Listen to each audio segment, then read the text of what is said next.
नमस्कार।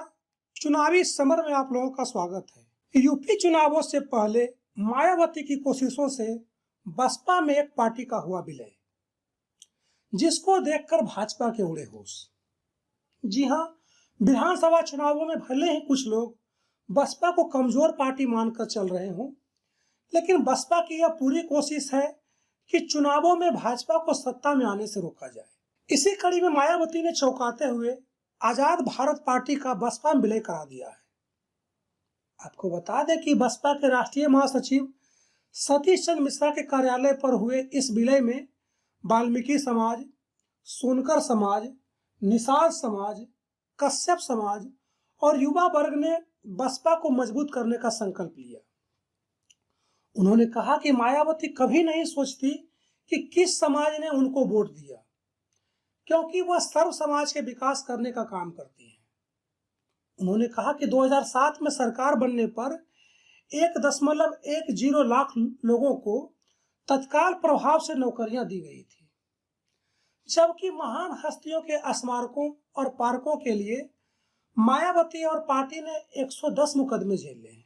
वहीं आजाद Bharat party democratic के राष्ट्रीय अध्यक्ष मानवेंद्र आजाद ने कहा कि हम सभी बहुजनवादी हैं और यह हमारा वैचारिक विलय है। उन्होंने कहा कि आज अगर दलित, शोषित, वंचित समाज का कोई भी नेता समाज में अपनी बात रख पा रहा है, मंच से भाषण दे पा रहा है, तो वह केवल बहन मायावती जी की वजह से है।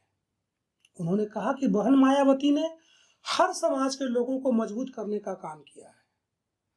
आजाद भारत पार्टी डेमोक्रेटिक के राष्ट्रीय अध्यक्ष ने कहा कि आज हम पूर्ण रूप से अपनी पार्टी का विलय कर रहे हैं और 2022 के चुनाव में बहन मायावती को 5वीं बार मुख्यमंत्री बनाने के लिए पूरी ताकत से काम करेंगे। इस तरह उत्तर प्रदेश विधानसभा चुनावों से पहले मायावती की कोशिशों से बसपा पहले से ज्यादा मजबूत होती हुई नजर आ रही है। वैसे बसपा सुप्रीमो इन दिनों मंडलीय बैठकें कर संगठन की समीक्षा कर रही हैं। उन्होंने बूथ स्तर तक बनने वाले संगठन में युवाओं के साथ महिलाओं को शामिल करने पर विशेष जोर देने को कहा है।